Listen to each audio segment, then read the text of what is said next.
আসসালামু আলাইকুম, ডালিয়া ছবি চ্যানেলে আপনাদের সবাইকে আবারও একবার স্বাগত জানাই। দূরে এবং কাছে যে যেখান থেকে আমার আজকের এই ভিডিওটা দেখছেন, আল্লাহর রহমতে সবাই অনেক ভালো আছেন। আলহামদুলিল্লাহ, আমিও অনেক ভালো আছি। রহমতের মাস, বরকতের মাস এই রমজান মাস। এই রমজান মাসকে আগমন জানাতে আমাদের এইখানে একটা ছোটোখাটো দোয়া ও মাহফিলের আয়োজন করা হয়েছিল।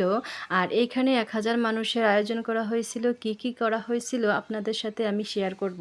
সেই জন্য আমার ভিডিওটা শেষ পর্যন্ত অবশ্যই থাকতে হবে। আর এই ভিডিওর মাধ্যমে কিন্তু আমি আপনাদেরকে বুঝাতে চাই, ভালো মন্দ, ধনী গরিব কোনো কিছুরই কিন্তু ভেদাভেদ নাই। আমরা যারা গ্রামে বাস করি তারা কিন্তু সবাই মিলেমিশে একসাথে সবসময় থাকি, সবসময় কাজ করি। আমাদের এই আয়োজনের জন্য আমরা বড় সাইজের একটা গরু আনছি। গরুটা কিন্তু মাশাআল্লাহ অনেক বড় ছিল। কেউ না কেউ কিন্তু এই গরুটা পালিত করছে, লালন পালন করে বড় করছে। আর এই গরুটা যে বিক্রি করছে ওনার কিন্তু খুবই কষ্ট হয়েছিল। যে লালন পালন করে তার কিন্তু আসলে খুবই কষ্ট হয়। তো আমাদের খামারেও কিন্তু আগে অনেক গরু ছিল। আমি কিন্তু অনেক গরুই পালছিলাম। বর্তমানে আমার কোনো গরুই নাই, তবে ভবিষ্যতে কিন্তু রাখার প্ল্যান আছে। আমরা যারা বাজার থেকে ইনজেকশন দেওয়া, বেশি বেশি করে ওষুধ খাওয়াইয়া মোটা তাজা করার মাধ্যমে গরুগুলা যে বিক্রি করে, এগুলা কিনে এনে কুরবানি দেই বা বিভিন্ন অনুষ্ঠানে এগুলো জবাই করি, এটা কিন্তু আসলে ঠিক না। আমাদের উচিত যে নিজের ঘরেই ছোটোখাটো একটা গরু পালন করা, যাতে কুরবানির জন্য আমরা এটা রেডি করতে পারি।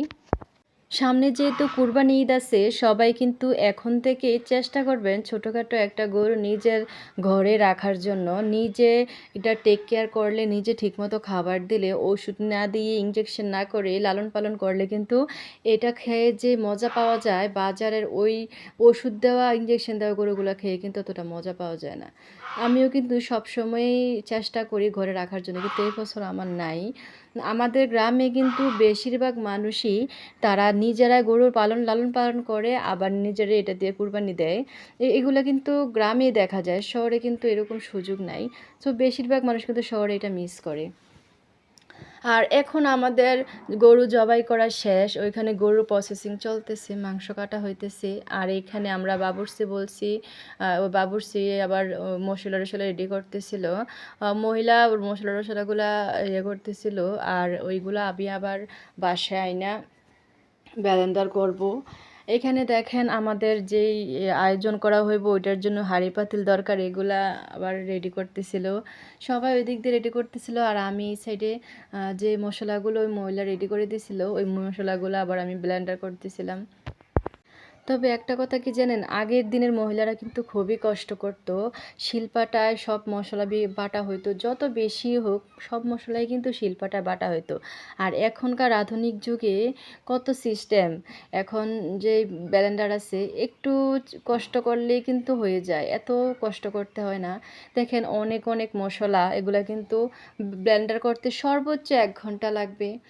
আর এই ব্লেন্ডার করা এত সহজ, এত বলতে পারেন এখনকার মহিলারা জীবনে শুধু সুখ আর সুখ, আরাম আর আরামই তাদের জীবনে। আর আগের দিনের মহিলার কথা চিন্তা করলে ওরা কিন্তু অনেক কষ্ট করছে।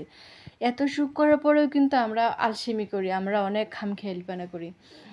যাই হোক, আমাদের মশলা টশলা সব কিছুই শেষ হয়ে গেছে, এখন বিরিয়ানি রান্না করার পালা। এইখানে বাবুর্চি বিরিয়ানি রান্না করতেছিল। মোট 1000 মানুষের আয়োজনের জন্য আমরা 5 স্টেক বিরিয়ানি রান্না করছি। আমাদের এইখানে সবসময় যখন মিলাদ মাহফিলের আয়োজন করা হয় তখন কিছু না কিছু দোকান বসে, আর এটা কিন্তু দেখতে খুবই সুন্দর দেখা যায়। আর এই দোকানগুলোতে যে কত মানুষের ভিড় থাকে তা যারা দেখছেন নিজের চোখে তারাই বুঝতে পারবেন। আর কিছু ফুচকাওয়ালা, হালিমওয়ালা আসছিল। আর সবাই কিন্তু আগে খাওয়া দাওয়া শেষ করে তারপরে কিন্তু ওয়াজ ও দোয়াতে অংশগ্রহণ করছে। আমরাও দেখতে গেছিলাম টুকটাক যে কি আসছে বা কীরকম হয়েছে। সন্ধ্যাবেলা সব কাজটা শেষ করে আমরা ওইখানে যে একটু ফুচকা টুচকা খাইছিলাম। খাওয়ার পরবর্তীতে আমরা আবার বাসায় চলে আসছি। ওইদিকে কিন্তু অলরেডি আবার আমাদের বিরিয়ানি রান্না করা শেষ। সো আমরা এখন এখানের কাজ শেষ করে দেখে টেকে সব কিছু আমরা বাসায় চলে গেছি।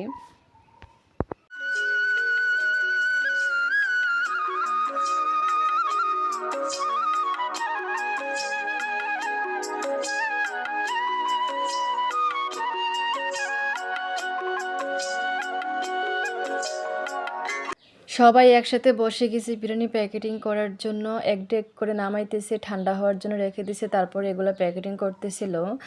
সবগুলা কিন্তু একসাথে প্যাকেটিং করার পরবর্তীতেই সব রেখে সবাই আবার ওইখানে চলে যাবে মাহফিলের ভিতরে। তো আমার ভিডিওটা যদি আপনাদের ভালো লাগে অবশ্যই আমার চ্যানেলটাকে সাবস্ক্রাইব করবেন। এরকম আরও ভিডিও পেতে হলে চ্যানেলটাকে সাবস্ক্রাইব করে লাইক, কমেন্ট, শেয়ার করে আমার পাশে থাকবেন। ধন্যবাদ সবাইকে আমার ভিডিওটা শেষ পর্যন্ত দেখার জন্য। আসসালামু আলাইকুম।